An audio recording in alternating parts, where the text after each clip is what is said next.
So, welcome back to the NHS Transformathon. My name is Helen Bevan, and I work for the Horizons Group, which is part of the Sustainable Improvement Team at NHS England, and I'm one of your co-hosts for the Transformathon. We've been going since 4 o'clock yesterday. I can't believe how incredibly quickly it's gone. And I'm very pleased now to present Aaron Gow and Steve Miller from Halo. And what they're talking about is, the title is To Infinity and Beyond, Using Film in Improvement. And, you know, the whole thing about the Transformathon, it's like, what are the methods and approaches that we need for the future? And we know that film is going to play a really important role.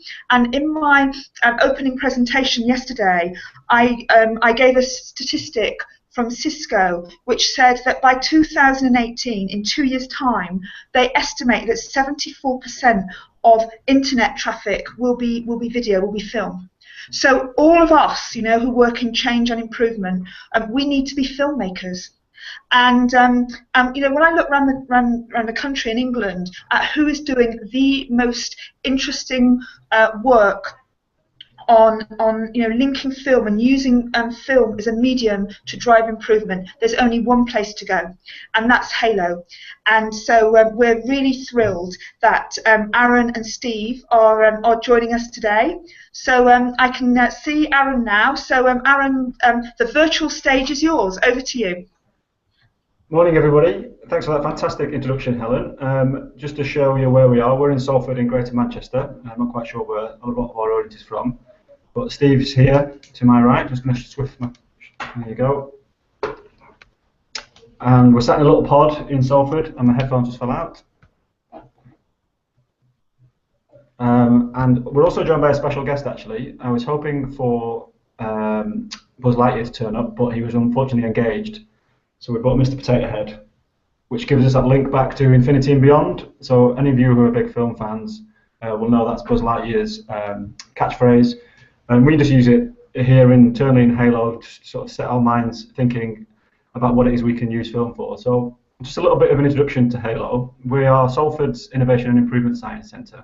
We originally started working just with the NHS, but more and more, as we're understanding the causes of health problems and issues, we're working more and more across health and social care, across Salford, Greater Manchester, which is our region, nationally, and doing some work internationally as well. At the very heart of our work as well is using film and digital media sort of to embed that into our culture of work. So it's been quite a steep learning curve for us. We'll be 3 years old on the 1st of April, and in that time, especially around film, we've been working hard to, one, improve our own filmmaking skills. So we went from a team of a part-time person on for 3 months to a team of 2 now, working with Halo, working with our improvement experts to look at how we get film as part of our day-to-day work, really. Sorry, I'm just being reminders popping up. It's part of our day-to-day work to deliver improvement programs. So what we've been able to do at Halo is to use film as part of the way we deliver care. So we use film to capture patient stories, use film to work with staff to understand what the problems are, and use film to put those problems into rooms, into meetings, and to share exactly what is going on within the improved programs that we do. But as I mentioned, it's been a really steep learning curve, but we've actually starting to get that embedded into people's day-to-day lives. And we think it's useful because, as Helen mentioned, around 80% of internet traffic will be film-based by 2018. And if you look at, there was an article in TechCrunch in November that said that Facebook, on average, has 8 billion video views a day from over 500 million people. So when we think about those statistics, they're massive amounts of numbers, but when we think about how film is used in healthcare, there's some huge barriers, and I'm almost guaranteed that people won't be able to access this fantastic facility that the NHS Horizons Group have put on because organisations will be blocking YouTube in their organisations. And when people are using film in their personal lives, so taking pictures of their dogs or videos of their dogs and their children, putting them on Facebook, why isn't that translated into day-to-day work in healthcare? Why can't we access our GPs through Skype or Google Hangouts or anything like that? And so these are the questions that we have been asking ourselves. And I wonder if anybody has sort of any questions out there, or any questions at the moment that people, why they can't access or use, why they don't use videos within healthcare. Is there any questions there at the moment, Helen, as before just transition to a video? Only mine. Okay. Okay. So I'm just going to ask, you in terms of, in terms of people making films, what's the easiest ways to do it? I mean, and from people that don't make films at the moment and don't even, do things like Periscope or Vine, to getting going. How would you suggest that? Just pick up your smartphone and see what you can do with it, really. Steve's going to, in his session in a couple of seconds, go through some of the easy tips to do, and we'll have some handouts at the end. We'll show people some links to some really nice apps for your phone that you can use really easily to actually start and have a go. I think that's the main key to this, is having a go locally yourself. Yeah. Working with friends, working in a safe environment that you can fail and get used to yourself being on camera, because nobody likes it, whether they say they do or not. It feels really alien a lot of the time. So, yeah. So that's, I think for me, the biggest thing is to have a go and see what happens. Yeah. So do you know? Can you see there's some instructions for you there, Aaron, around a film? So I'm just going to do that then. Yeah, you do that, and I'll just say while you do that I'm really trying hard with film. So I've been on a digital storytelling course, and I've made a couple of films. And recently I learned to use Vine. Okay, which is like instant small films. Yeah. And by mistake I made a film of a conference table and a white tablecloth, and it got downloaded 400 times because I posted it by mistake. And it just goes to show, that if you actually post film, people really, really want it, and there's a really big pull for it. Yeah. Even if it's a film of a conference table with a tablecloth that you posted by mistake. So we need to be doing it. Yeah, exactly. So Steve, I'm just going to pass on to him. He's going to play a short film, which I think it's only about a couple of minutes long at max, that shows some of the work that we've been doing in Halo with our film work as well. Fantastic. Okay. I'll try and get this working. Can you see this? Yes.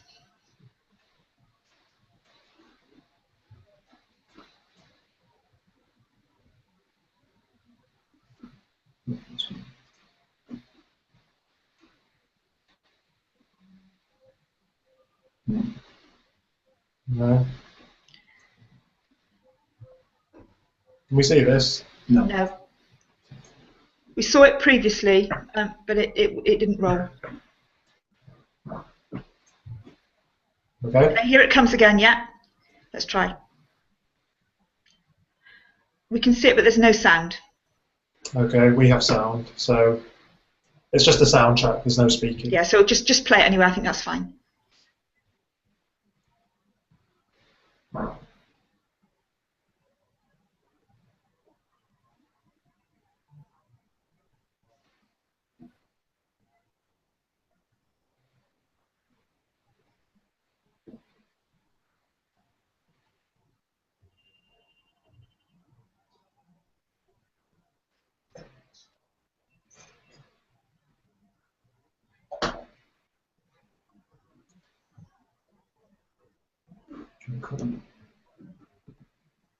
Okay. Yeah, fantastic.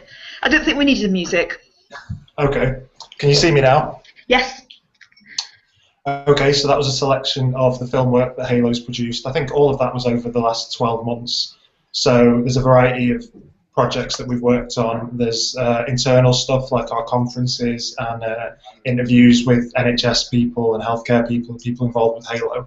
But there's also patient stories where we go and speak to patients and share their stories with hopes of spreading a particular message about healthcare. And there's also films where we've gone out into the community in Salford to try and share their learning. There was one film there about the fire service where we just met with a guy who was running a scheme to get youths involved with fire service because the fire service were getting some abuse off local youths and rocks thrown at them. So that's something that we made over 8 months, and we were able to share that with people, and that's been quite successful. So there's obviously a variety of things you can do with it. I think the most important thing to realise is that the technology that we have access to is amazing. The camera that's on your phone 10 years ago would have cost, you know, hundreds if not thousands of pounds. So if you see a shaky video or a bad video, it's to do with technique and not to do with equipment. So that means that it can be improved very easily and very quickly. When I was in college, we used to shoot on tape, where you could only shoot for a limited time, and then you would have to capture it off the tape, and it would take time. But now you use a phone or an iPad, you can look at it straight away, and you can just do your shot again. You know, you can light it better, or you can stand closer to the camera and see what works. So it's very easy to improve very quickly. Another thing, and we do it all the time, is there is an infinite amount of tutorials on YouTube of how to do everything using every device. No matter what phone you've got, there will be websites, multiple websites, that will show you exactly how to make perfect video content using that device. You know, tips, examples. So the information is out there for you to improve. But I would say to people, just start doing it, and that's how you'll improve. When you've made a film, get feedback on it. You know, review it yourself, think about what you would change for next time. It's so easy and quick to make these things that there's really no excuse not to be doing it. It's a great, you know, it's easy to share. You can put it on Twitter, you can put it on Facebook, you can send it to people instantly, you can make something quick, or you can spend months putting something together. So if you've got a device like this, like an iPad, there's simple programs. One we use is Splice, which is free, and it's an app. There's lots of other ones available. I don't want to advertise anything, but this is something that you can easily learn. We've got a tutorial on the Halo YouTube channel of how to use this program. So if you shoot things on your phone or your iPad, you can easily edit them together using our tutorial, and get started doing that. And the principles of this are the same as the principles of the expensive software we use. So if you decide to take it in that direction, you can, you know, onward and upward.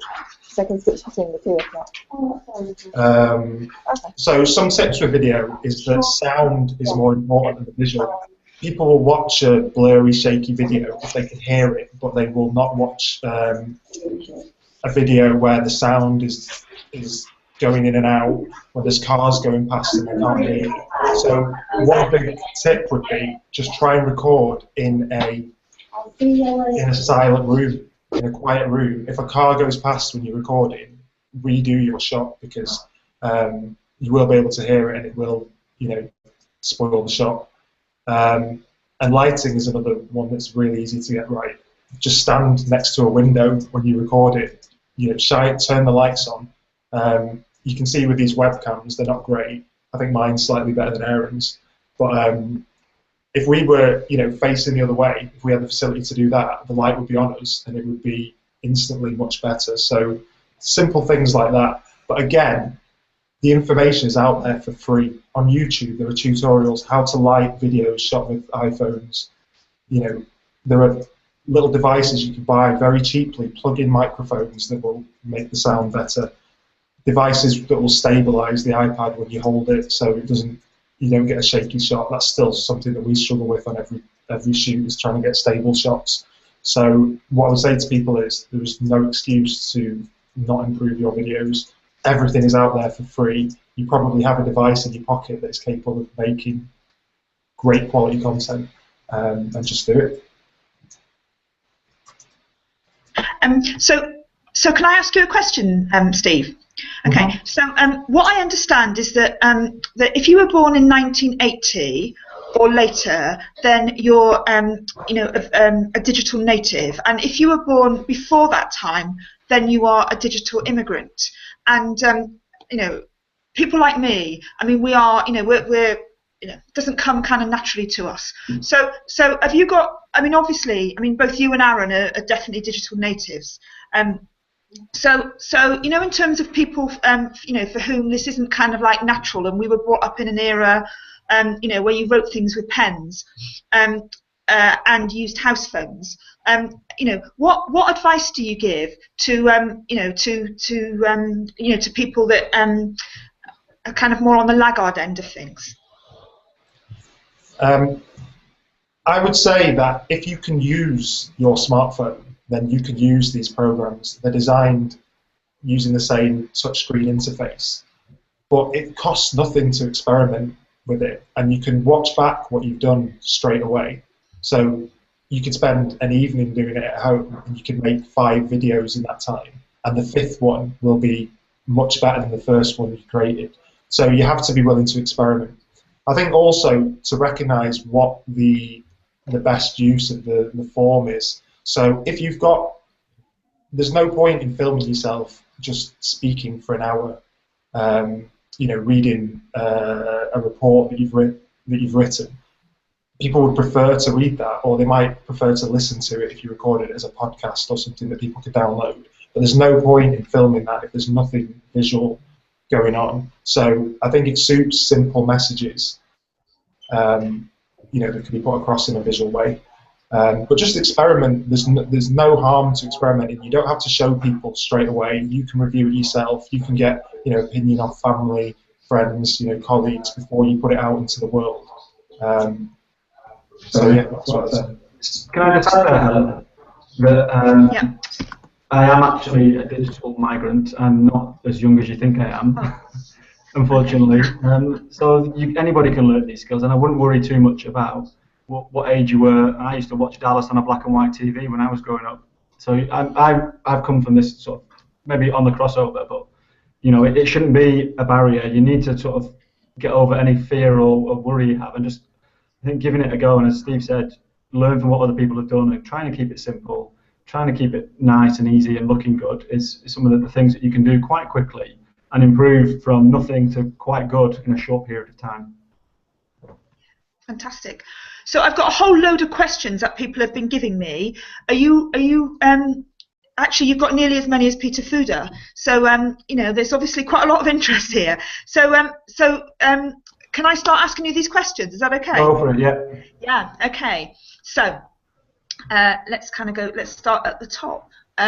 So the first one comes from Soup Dragon. Can you recommend any good apps? Yeah, so Steve just mentioned Splice. Yeah. It's a really simple app that we've, as he said, on the Halo YouTube channel, we've got a film on there to show you how to use it. It is kind of very simple to use. Also, the standard one on iPads and iPhones, the Apple app, is pretty good to use as well. And also, I've got a Samsung phone and a Sony phone that I've used in the past and used film software on there. It's pretty easy. And I think YouTube as well now, if you don't want to use it on your phone, has a video editing, basic video editing suite built into it as well that you can use. So there's lots of technology out there that's free or comes bundled with the technology you buy as well that you can actually get using pretty quickly. And the thing is, technology manufacturers want you to use the facilities on their phone and on your computers and stuff. So they're making it much better and much easier for you to do that. Thank you. And the next one is from Simon Insights. And the question is, video tends to have a stigma attached to it of being intrusive. How do you overcome that challenge within the NHS? Well, that's a really great question. And one of the things that we always think about when we start filming is actually what is it we're trying to film and what are the messages we want to get out. And what that helps us to do is sort of focus in on how we speak to people we want to be filmed. So we want to get compelling stories that are interesting to others, and we often need patients who've potentially been through a difficult period or something bad has happened to them at the hands of healthcare. So these are difficult conversations to have with people, but we find that working with frontline staff who know the staff well or who know the patients well and are able to help us articulate why it is we're using film and get them on camera to actually share what's happened to them or their thoughts and the processes behind what's happened. So it's a bit of a partnership approach, really. It's making sure you know why you're filming, and then making sure you can describe that back to the patient or the person that you're filming as well, to get them on your side. Yeah. And the biggest thing as well, I think, is to make them aware that this is a film that will be shared in wherever you're going to share it. Yeah. So if you're upfront about that, and say at the very beginning, you know, we're going to film this and it's going to go on YouTube, it's going to go on Vimeo, it's going to be shared on a website, and they're aware of that and they say, yeah, that's completely fine, then actually you've got that consent from day one. You don't have to go back and explain it again. So be really upfront with what it is you're trying to do, where it is you're going to share it as well. So we've got another question on a similar theme by Laura, and she talked about this issue around consent, which is what you've just addressed, but there's another issue as well around storage. Yeah. So give us some advice on that one. So we use a few different ways of recording and storing things. So depending on where we're sharing it, we'll always load it to YouTube, but we find that we have multiple edits for films that we do. So we use Vimeo and pay, I think it's about £200 a year for a pro account, which enables us to then share links securely. So we can put up different edits and do different things with that as well. There's a few other bits of software out there as well that you can use. So Wistia is a really good site as well. It's slightly more expensive, but it gives you much better analytics. So we've tried a few different ways of doing that as well, and haven't got that perfect yet. And as we've grown, we found that actually the capacity to store has grown bigger, and as our team has got bigger, so you're using quite big multimedia files. Yeah. So you need a much more robust way of sharing files in between computers, and workflow is what the technical term is in the media industry. And how do other 2 or 3 people work on the same film at the same time? So there are some technical things that as and when you get bigger, it becomes more challenging. But we've grown incrementally, so it's been helpful. We haven't got 50 people working in the studio. There's just 2 guys generally working on a film. So we have been able to manage that, but it does cause us some problems occasionally. But online storage is pretty great, and it's actually not very expensive in the grand scheme of things. So the next one is a comment, and it comes from Julie H. And it's about your comment that Dallas on a black and white TV. She said, "Thanks loads for making us oldies feel better. I'll try making a film today." Well, that's great to hear, Julie. Yeah, that's a really good incentive. So I have a question for you now, which is, where are you taking things? You know, in terms of Halo being very much at the forefront in terms of films and improvement. Like, you know, what's your ambition? Where are you going? Where are you taking things? So, what's the opportunity? So last year in November we had our first ever film festival. We had a small 4 categories, and we got 70 odd films from across the world that are related to the 4 categories. So we're doing the same again this year. The actual festival itself will be in November, but we'll be opening probably sometime around Easter for people to submit their films in. So that's a great way for people, and there'll be different categories for films, so really professional films or people that are generating their own content as well. So people can look at that and think, actually, we want to have a go at making films, and there's an output there that you can get recognised for the work that you do as well. And we've seen some great work that's come out of that that's really opened our eyes. We've made connections to people in Australia and New Zealand who are actually trying to do similar things as well, and having the same struggles that we've had 3 or 4 years ago to try and get film off the ground, trying to make a business case for it. And actually what you kind of need to do is to do some of the work before people will actually see the benefit. So the biggest thing that we're doing, I think, to promote film in healthcare is that film work with that film festival, sorry. So it would be great to share that as well. And that's also just looking around, and we often put blogs on our website about what other people are doing as well, and try to provide advice and help to other people that are doing it. So there's lots of good work that's going on out there. It's just seeing what others are doing and try to be inspired by it. It also keeps us on our toes as well as an organisation. We don't want to rest on our laurels. You said some really nice things about us at the beginning, but we always think we can do more to sort of do what we want to do as well as we want to do it. And I think the biggest thing for Halo is we want to use film to transfer knowledge about improvement. Yeah. And it's a bit of a theoretical thing, but actually, how do you do that on a day-to-day basis? How do you make film such an important channel, such an important way of capturing knowledge, that the ward clerk on a ward is using the phone to actually capture that, whatever improvement she's made, and in a way that's really quick to do and quick to share. So when we get to that stage, I think we'll have made a significant headway. Yeah.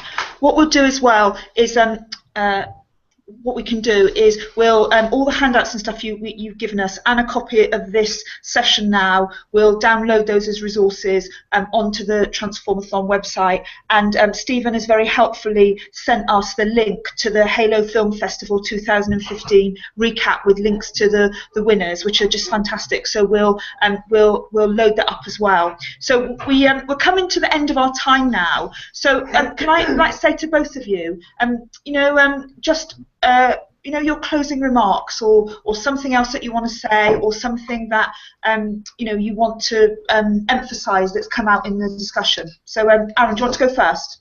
Yeah, making films should be fun. It is hard work at times, but it's easier than cleaning a bed or a toilet in a hospital. And it's much better fun, and once people can embrace that fun, you feel like you can really get to the heart of what the matter is using film. And it's been a great 3 or 4 years for us here at Halo, and we've heard some fantastic stories of improvement, and how films have helped to share those stories with many other people as well. So it's great that lots of other people are paying attention as well and trying to do their own, and basically just have a go at doing it is my biggest advice for you.